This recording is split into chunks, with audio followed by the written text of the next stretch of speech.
Ó meu bom dia, bem-vindos a mais um vídeo. Respondendo a mais uma pergunta de um telespectadora, nós vamos falar assim rapidamente, não vai ser uma coisa assim bem profunda, mas como uma resposta para essa pessoa a respeito de o que é o pecado para a morte.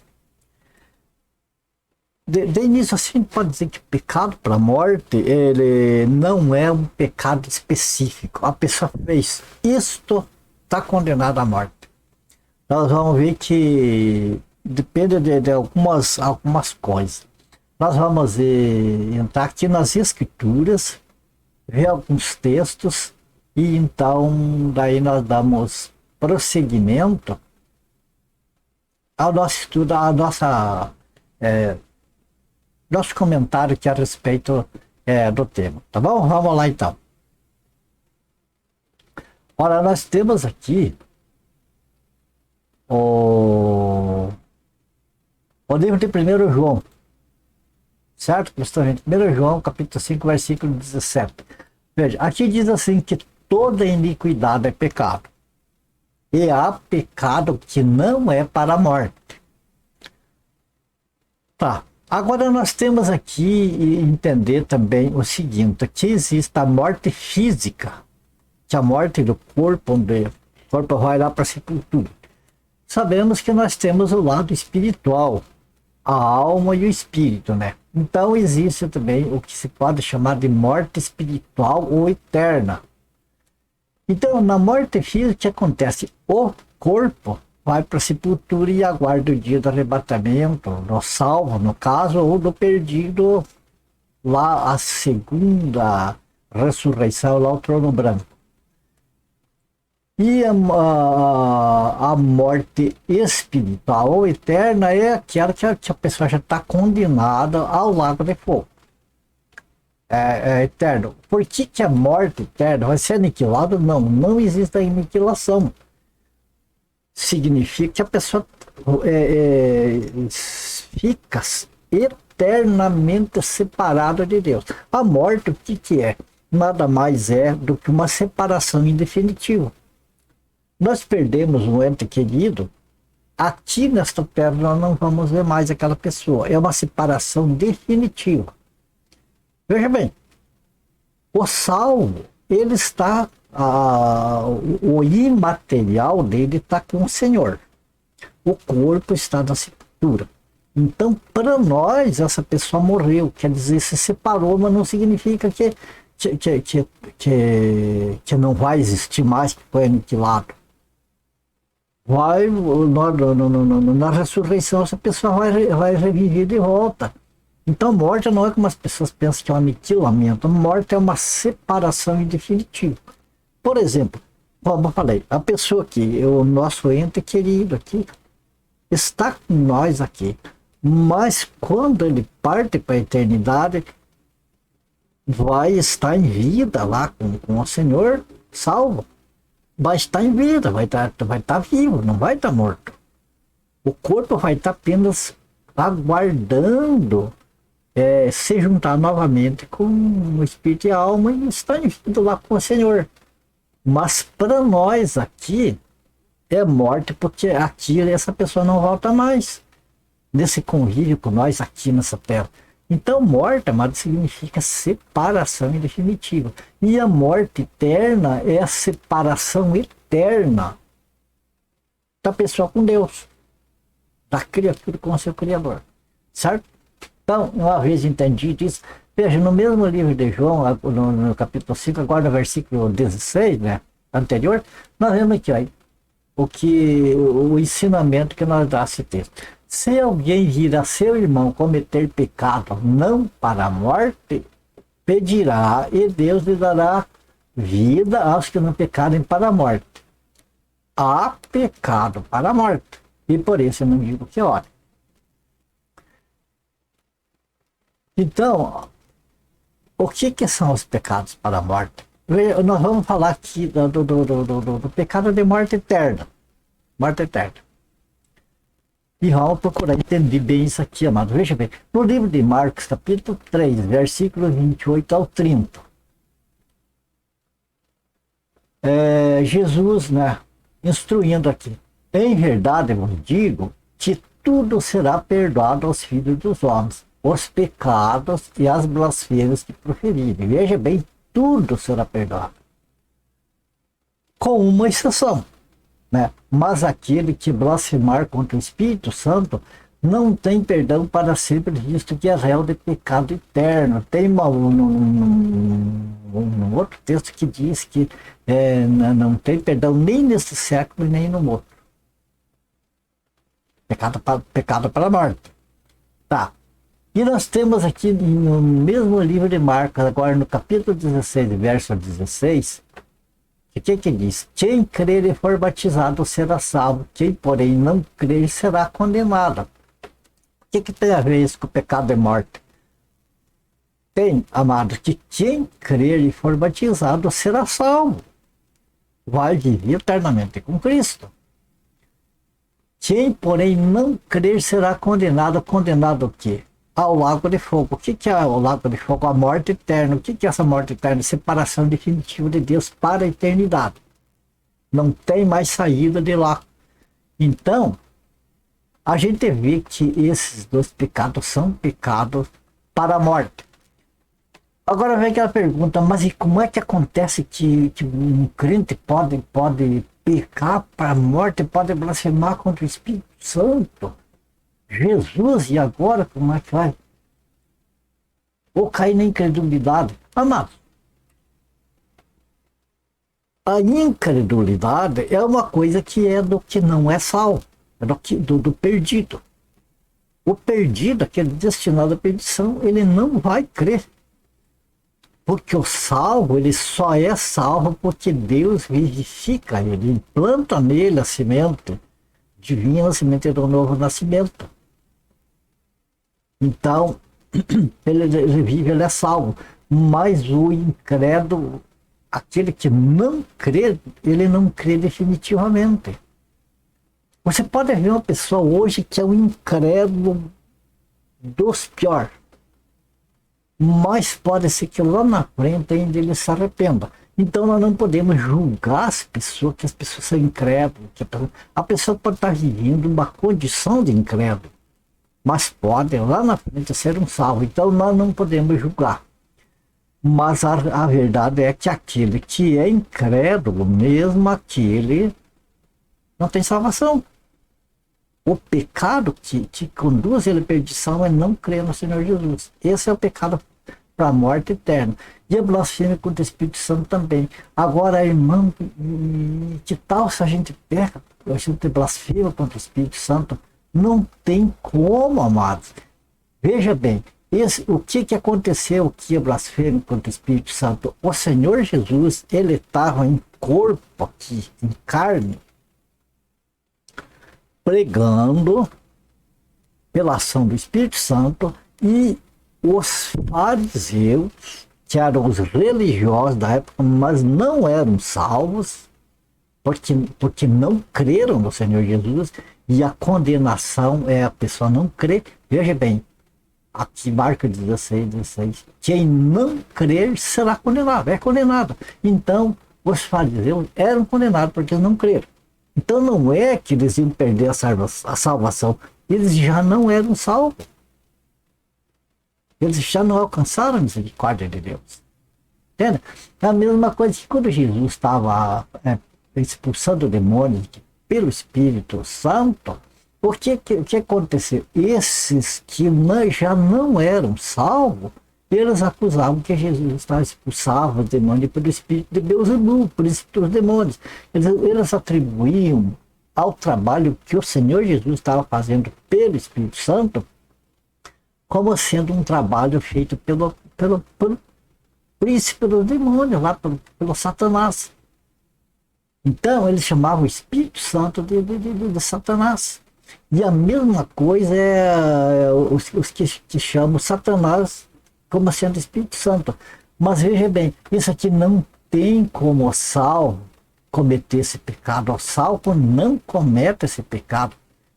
Porque como que alguém que está no corpo de Cristo, que tem o Espírito Santo na vida vai blasfemar contra o próprio Espírito Santo que está nele. Como é que alguém que é do corpo de Cristo vai blasfemar contra o Espírito Santo? Quando o Senhor Jesus é o doador do Espírito Santo, não tem como. Naquela época, por quê? Porque o Espírito Santo ainda não havia sido derramado em toda a carne. Então o próprio Senhor Jesus estava ali, o Espírito Santo estava nele ali. Não tinha como Satanás estar nele. Ele estava dizendo que Satanás estava. A mesma coisa hoje, aquela pessoa que é salvo, é corpo de Cristo. Então, como que o próprio Espírito Santo que está ali na pessoa vai dizer que a pessoa é um espírito imundo ali? Não tem como o salvo blasfemar contra o Espírito Santo, porque o Espírito Santo não vai blasfemar contra si próprio. Como que o Espírito Santo vai dizer que ele mesmo é um demônio, uma coisa assim? Aqui os fariseus diziam, porque os fariseus não criam, eles eram incrédulos, então eles estavam ali eles estavam sendo guiados pelo Espírito por demônios. Então, não tem como o salvo blasfemar contra o Espírito Santo. Portanto, esse pecado de morte, não, o salvo não comete. Porque não tem como blasfemar contra o Espírito Santo, e se ele toma o corpo de Cristo, é porque ele creu. Certo? Então não tem como ele está inserido no corpo de Cristo e ser incrédulo, não tem como, porque amado não é o pastor que diz, Senhor, escreve o nome dele no livro da vida, o Senhor pensou que está aceitando Jesus hoje como seu único e suficiente Salvador, porque desceu as águas do batismo hoje, não é, mas quem insere a pessoa no corpo de Cristo é o próprio Cristo, é o próprio Senhor Jesus. Está escrito lá em Atos dos Apóstolos, não é o pastor, o padre, ou as pessoas que falam para Deus inserir a pessoa, não tem como. Então a pessoa que é do corpo de Cristo é porque ele creu. Se ele não crê, você não é do corpo de Cristo. Está no corpo de Cristo, não tem como ser incrédulo. Se está no corpo de Cristo, tem o Espírito Santo, não tem como blasfemar contra o Espírito Santo. O Espírito Santo blasfemar contra o Espírito Santo não dá. Então, mano, para o cristão salvo, pecado de morte não tem.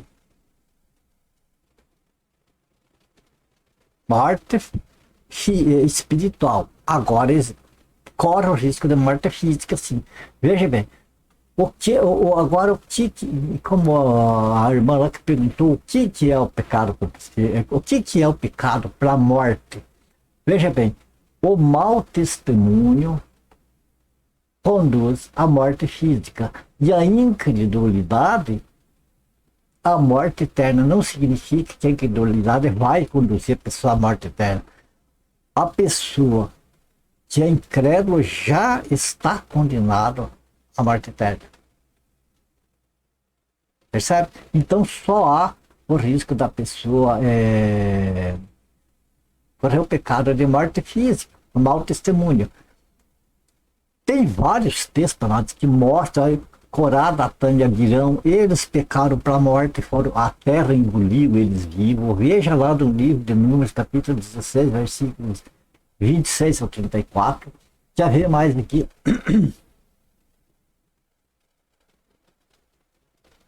No livro de Atos, capítulo do 1 ao 11, veja lá, bem tranquilo na tua Bíblia, você vai ver o caso de Ananias e Safira, que mentiram ao Espírito Santo, também porque eles eram salvos, mas foram receberam a morte antecipada. Eles podiam viver muitos anos de vida, tiveram morte física, porque mentiram ao Espírito Santo. Então eles cometeram pecado para a morte, que no caso ali era morte, era um pecado de morte. Isso não significa que hoje pecado de morte. Ali é um caso que veja bem, Os apóstolos tinham a condição dada por Jesus para eles unicamente. Ninguém tem essa autoridade hoje de prolongar, condenar a morte física uma pessoa hoje. Hoje não tem.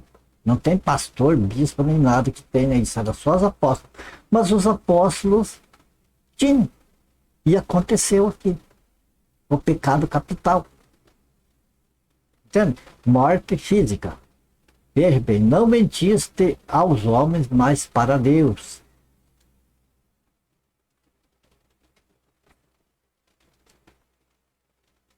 Aqui, 1 Coríntios capítulo 5, versículos 1 ao 6. Aqui, veja bem, geralmente se ouve que há entre vós imoralidade e imoralidade, tal como nem mesmo entre os gentios. Isto é, haver quem se atreva a possuir a mulher de seu próprio pai. Então veja o pecado que este cidadão estava cometendo. E aí veja o que aconteceu. O apóstolo Paulo escreveu para a igreja de Corinto dizendo o seguinte: eu, na verdade, ainda que ausente em pessoa, mas presente em espírito, já sentenciei, como se estivesse presente, que o autor de tal infâmia, esse cidadão que estava abusando da própria madrasta, né? Então, seja em nome do Senhor Jesus unido, vós, o meu espírito, com o poder de Jesus, nosso Senhor, entregue a Satanás para a destruição da carne, a fim de que o espírito seja salvo no dia do Senhor Jesus. Então você percebe que aqui, veja bem, morte física, destruição da carne, morte física, mas o espírito salvo. Esse aqui era um salvo que estava abusando de um pecado terrível, como abusar da própria madrasta. Então, ele foi entregue a Satanás para que Satanás destruísse a carne dele, matasse ele. Mas o espírito estava salvo. Então, o que acontece? O que é pecado para a morte? Amado, Tiago nos ensina que o pecado ela é uma escada que vai descendo para baixo. Primeiro vem a tentação, daí a cobiça, e vai indo até que gera a morte. Quer dizer, o que nós vemos? A gente pode concluir assim, que o pecado para a morte não é pecado para a morte eterna, perdição, porque o salvo não perde a salvação. E o que vai para o lado daqui a pouco ele já está perdido, não é que ele vai perder a salvação, ele nunca foi salvo. Então, o que acontece para o salvo,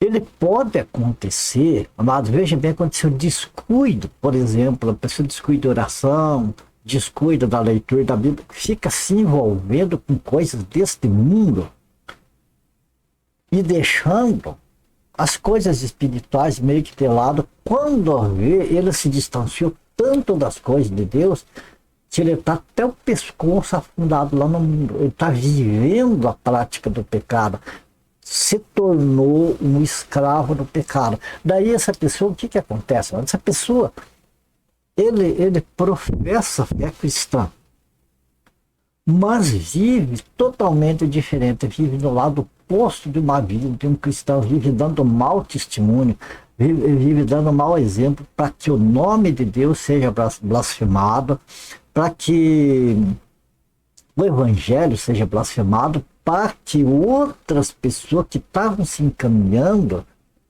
para